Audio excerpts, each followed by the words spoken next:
popularly known as Mahavatar Babaji. You can find about him on YouTube, Google, and other places. He is a living legend. He has been living for more than 5,000 years with his sister in this world. He has been continuously taking care of his disciples. As per Sri Yogananji, he lives in the Himalayas. However, let me assure you that he has a set of disciples who take care of him and he takes care of them. They are all God realized masters and they move as per the directions of Maha Guru Babaji.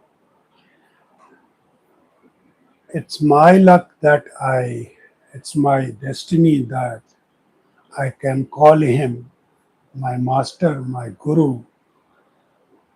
Of course, mentor was Shri Shri Paramans Yoganand of YSS, Yogda Satsang Society of India, also known as Self Realization Fellowship in America.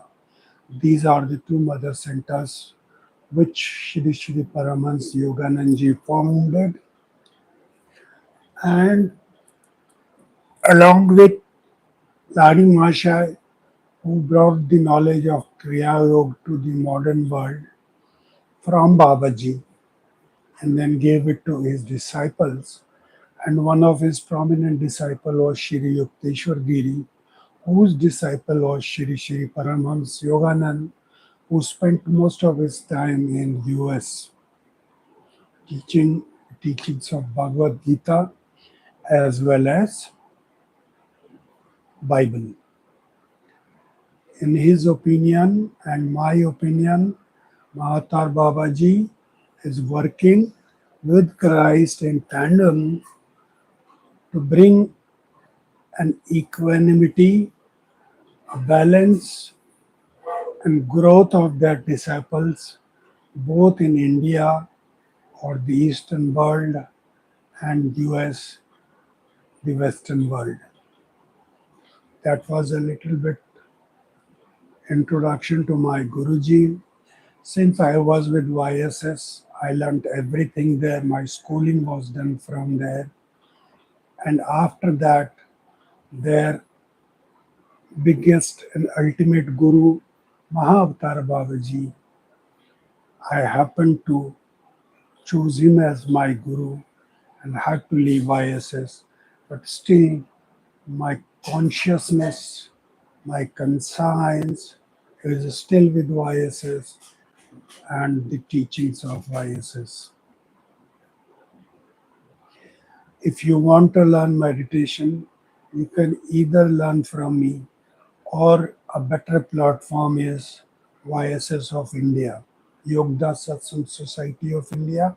You can go there and learn meditation from them also.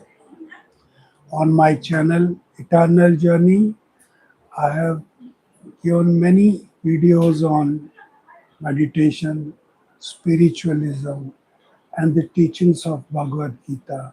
I request you to go on the channel Eternal Journey, see those videos, and like and subscribe the channel. If you are new to the channel, like and subscribe it. If you like some video or if you have some curiosity, then you can leave the same in the comments. It will reach me. I will try and answer to you. If you are interested in learning the meditation, I have given my contact number in the description. You can call me up. I will take you to the world of meditation. On my channel, I've given many techniques, out of whichever two techniques you like best, you can pick them up and meditate for 2 to 3 months and see the result. If you like it, you can progress on the path of meditation. If you don't like it, you can leave it because meditation is not for everyone.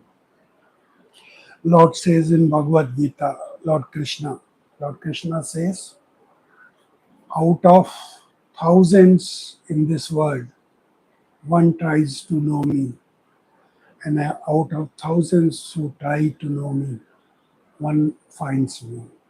So, finding God is very difficult, and meditation is not meant for everyone. Maybe you can go to Bhakti Yoga of Geeta, chapter 12, wherein it teaches about Brahm, wherein it teaches us about the personal and impersonal form of God.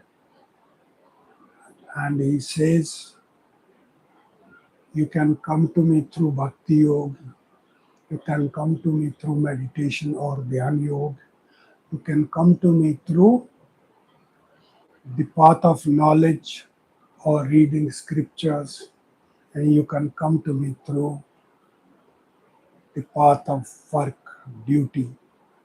Whatever is your duty, do it desirelessly and without expecting any results in return, and that is what will take you to the kingdom of God.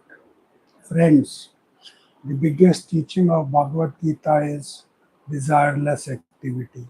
So, whatever you do not expect return in as results.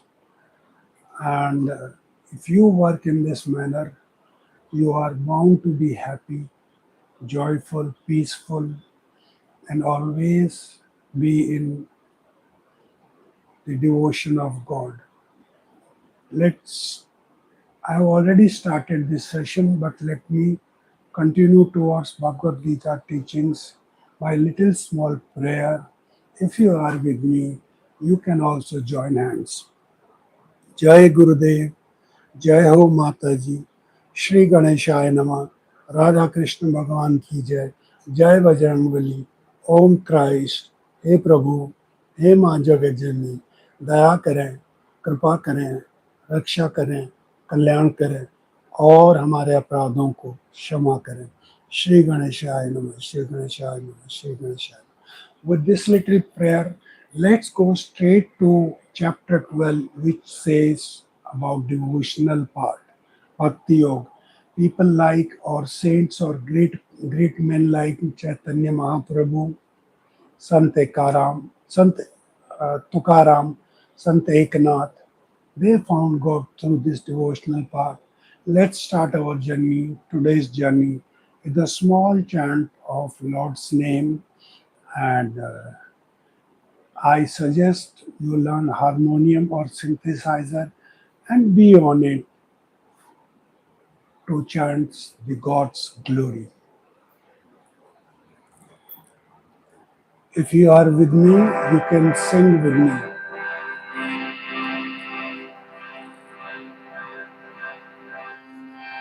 Shri Krishna Shri Krishna Govinda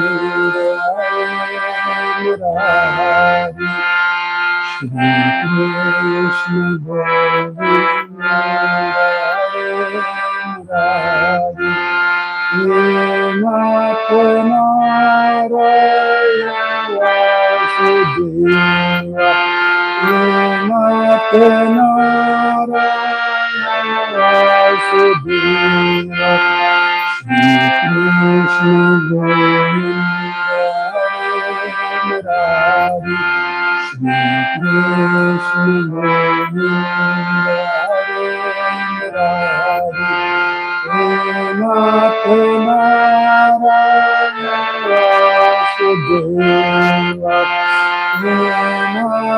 Narayana Vasudeva Shri Krishna Govinda Shri Krishna Govinda Murari Shri Krishna Govinda Murari Nath Narayana Vasudeva Nath Narayana Vasudeva Shri Krishna Govinda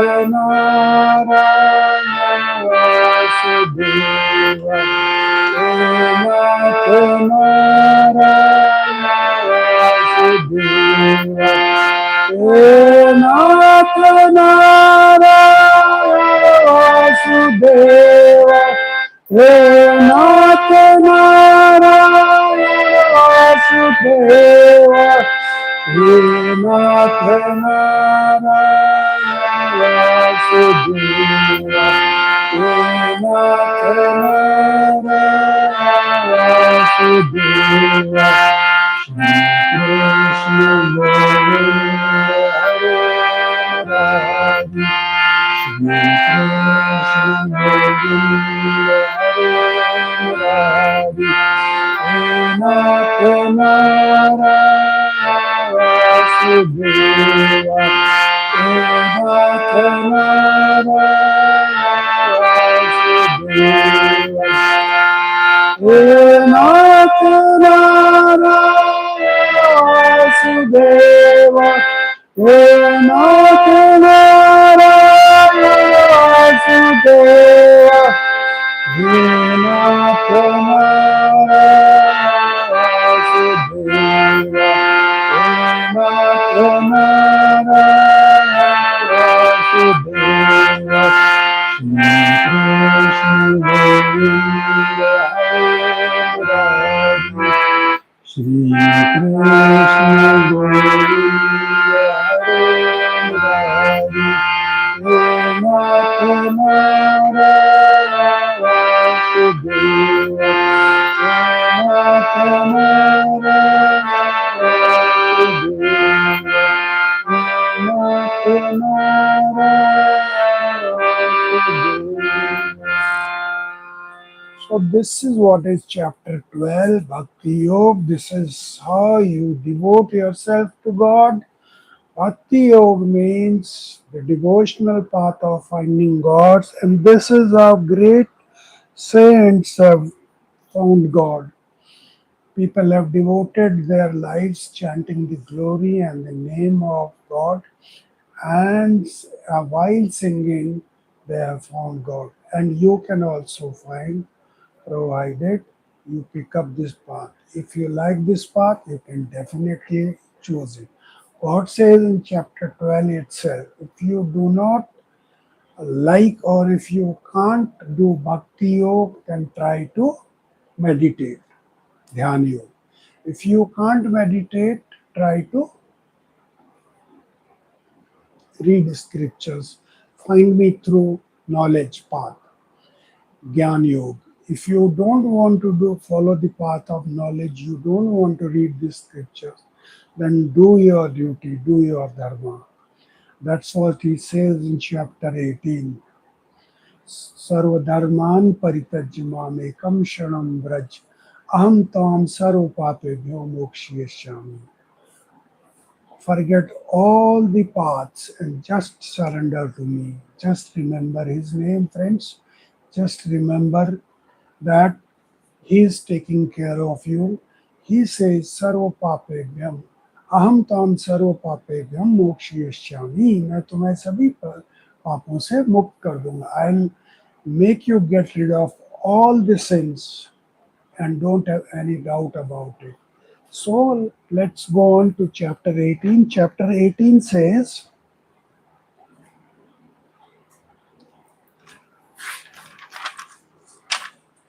can anybody tell me what is the name of chapter 18 if you have been through Bhagavad Gita? Let me ask you one more question. How many chapters are there in Bhagavad Gita? Please comment if you know it. If you don't know it, doesn't matter. I am here, I'll let you know. There are 18 chapters in Bhagavad Gita, and today we are on the 18th chapter. The 18th chapter, what is it known as? What is the topic? What is the name of the lesson? Please comment. The name of chapter 18 Bhagavad Gita is the path of liberation and renunciation yoga. Remember, I told you earlier, all the 18 chapters of Bhagavad Gita end with the word yog, which means uniting ourselves to the ultimate, that is God. So the last chapter is Moksha Sannyas Yoga, the path of liberation and sannyas. What is liberation? Liberation is when we leave the earth finally, when we leave the body finally, we find God. That is moksha, that is liberation. And the chapter says liberation and renunciation. What is renunciation? God says renunciation does not mean that you leave your house, that you leave your wife, that you leave your child, that you leave your karma. He says, do your duty, just renunciate the results of your action. That is what is renunciation yoga. You do not have to leave the activities, just the results of the activities you have to leave, or you do not have to expect or desire or think of getting some result or reward in return of what you have done. I hope you have got me. So, what does the chapter's name renunciation means as per God? As per God, it means renouncing. Renounce means leaving the results of the activities that you do. That is renunciation. That is what is sannyas. That is what is sannyas yoga. Again, in chapter 17, I told you about the three modes of the natures: Rajasic, Sattvic, and Tamasic. And in Sattvic, Rasic, and Tamasic modes, I told you there are three, four things which God has mentioned in chapter 17. They are sacrifice, as I just mentioned. What do you mean by sacrifice? Sacrificing house, worldly material desires, sacrificing wife and kids, sacrificing money. That is what is sacrifice. That is what is renunciation. But it has to be done in this sattvic manner. How? That we discussed in chapter 17. Sacrifice, if you do it for God and do not expect anything in result, that is sattvic sacrifice. And if you have some desire, that is the rasic sacrifice. And if you don't sacrifice or sacrifice for the purpose of honoring yourself or against the scriptures, we should always sacrifice whatever we are sacrificing as per the scriptures. In the tamasic mode, we sacrifice our material things or other things against the scriptures. In sattvic mode, we do it as per scriptures. And in rasic mode, we sacrifice as per desiring something with it. Then we spoke about penance and charity. These also have to be done in sattvic mode. People, of course, do in rasic and tamasic mode also. Similarly, the charity, dan. Charity means dan. If you are donating something to somebody, it should be as per the scriptures, to be in sattvic mode at the right time, at the right place to a worthy person. You just cannot donate anything to everybody. In tamasic mode, we donate or we do charity against the scriptures at a time and place not worthy of giving something in charity to a person who is not worthy. Bhagavad Gita says the teachings of Bhagavad Gita And the scriptures say the teachings of scripture should be given to a worthy person. That's why when we find a guru, the guru also checks us, tests us. The master also takes our test and sees if we are worthy of his teachings. If he says, if he finds that we are worthy of his teachings, then only he gives the best of the techniques and the knowledge that he has acquired from ages and from births to births, and in this life also from his own experience. So you have to be a worthy person. You just can't expect knowledge coming to you just because you want it. How to be worthy? You have to be humane, you have to be God realized or God's devotee who want to go towards God, who is self-disciplined, who is motivated, who is at a place where he can think about God. Some of the qualities are being always happy, not being sorrowful, always enjoying happiness. These qualities, if you have, you can certainly progress on the path of spiritualism very fast. If you meditate and meditate with complete devotion, if you are a devotee of devotional path and you sing the hymns and chants of God with utmost sincerity and devotion, there is no question that God will take time to come to you. You will not even believe that He will come to you in a time frame which could be as small as a fraction. You just have to surrender to Him and He will come to you. I'll give a small story regarding that. This once there were two devotees of God Vishnu, or we can say there were two devotees of God. One day God sent His messenger to both of them to find out how are they doing. Of course, God knows everything, but to test his devotees, he sent the messenger. He went to the first devotee and asked him, "What are you doing?" He said, "I am in deep devotion. I have been working. I've been worshiping God for years and years. I'm waiting for him to come. Can you tell me where is he, when he will come?"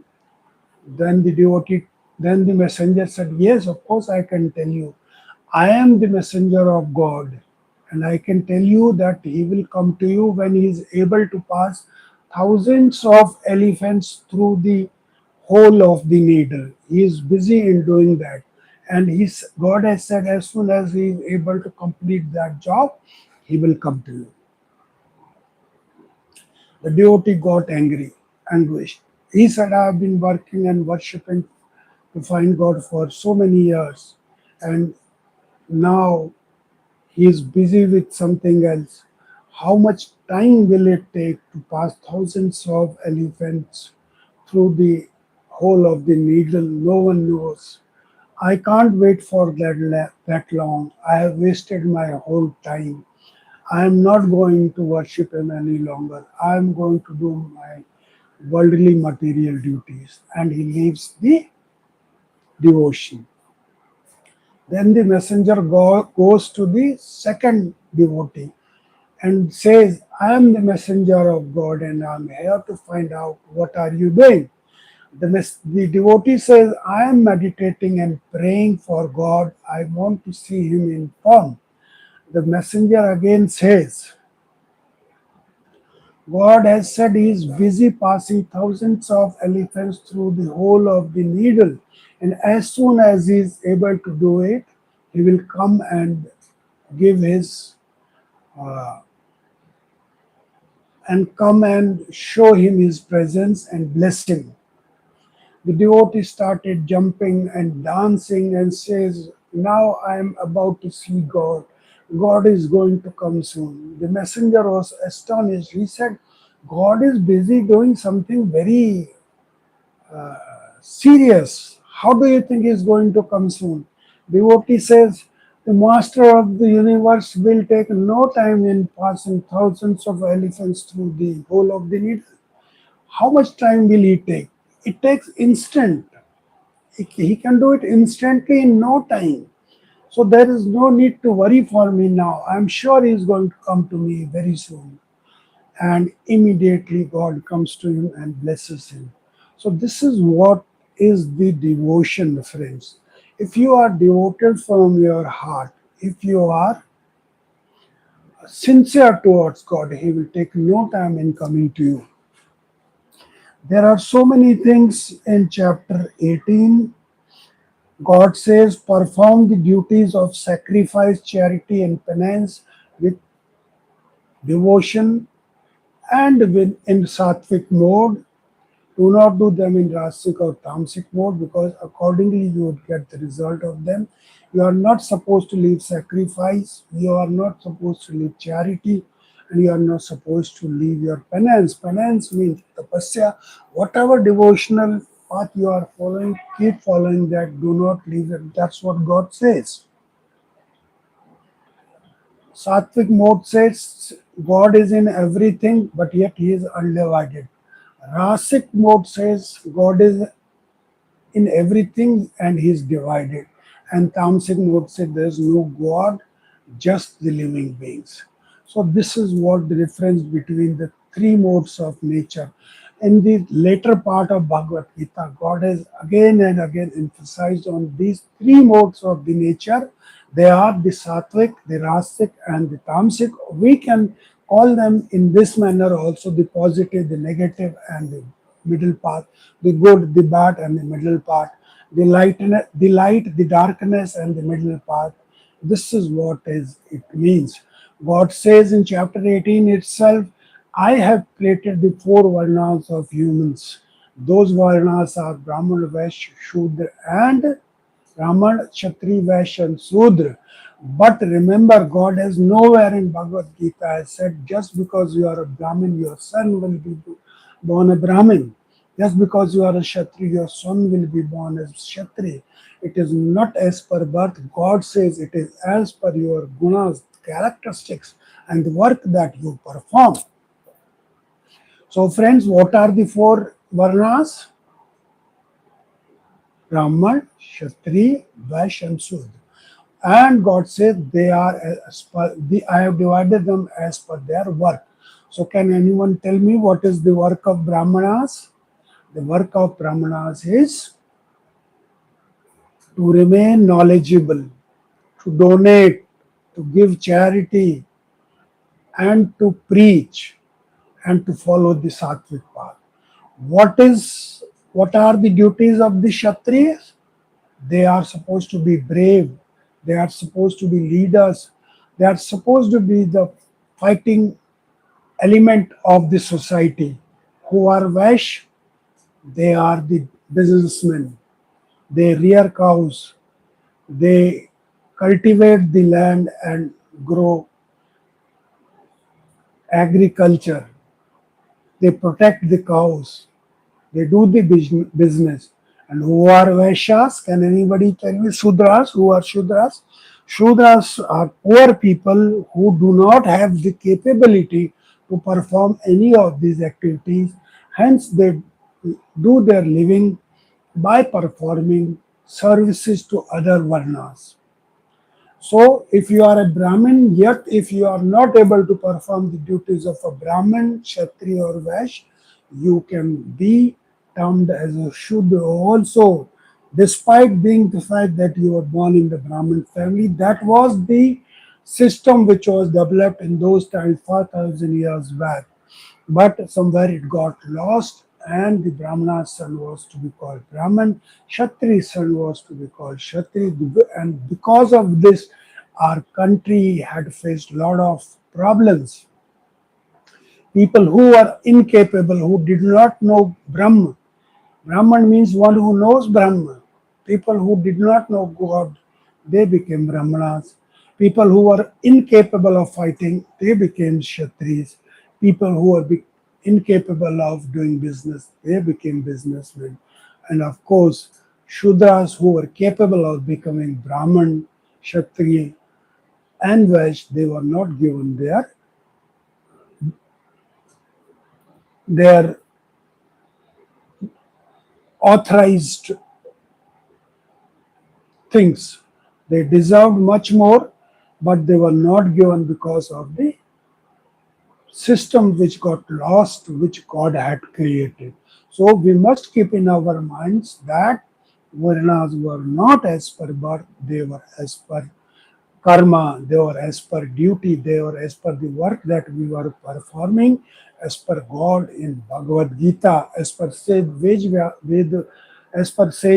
Vyasa, who has written Mahabharata, and Bhagavad Gita is part of which. After as I said, chapter 18th is the last chapter of Bhagavad Gita. In the entire Bhagavad Gita, God keeps telling Arjuna, stand up and fight, because Arjuna decided that he will not fight against his relatives. He sits at the back of his chariot and tells Krishna, "O Govind, I will not fight my relatives." That is the time God starts teaching him the lessons of Bhagavad Gita, which are amazing and as lively as they were 5,000 years back, today also.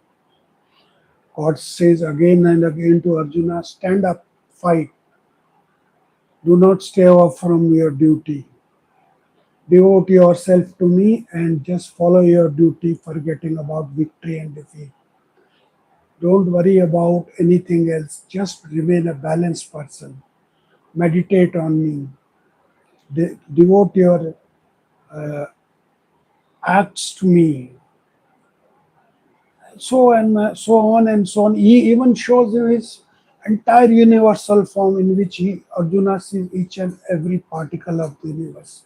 He also sees brave soldiers of the Kauravas and their leaders entering into the mouths of the god where they were getting destroyed.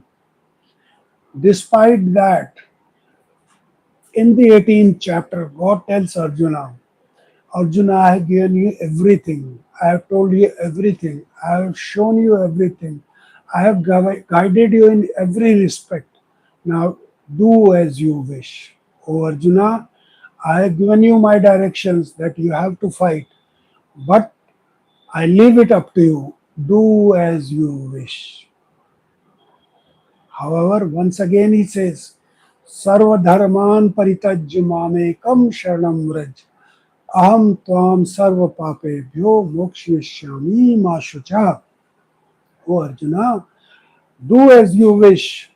And in the end, let me tell you once again, forget everything, just come to me, and I will take care of you, have no doubt about it.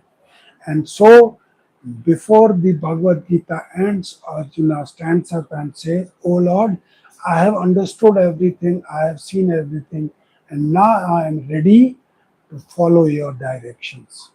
So, friends, we finished today's chapter here. We finished the 18th chapter here today, and I will request you go to my channel, like and subscribe it. If you are interested in spiritualism, teachings of Bhagavad Gita or meditation, then follow my channel. You can contact me on the contact number given in description. We can have further discussions, and whatever queries or questions you have, you may leave it in the comments. I will be happy if I can answer your queries. Thank you very much. Good night. God bless. Enjoy. Thank you.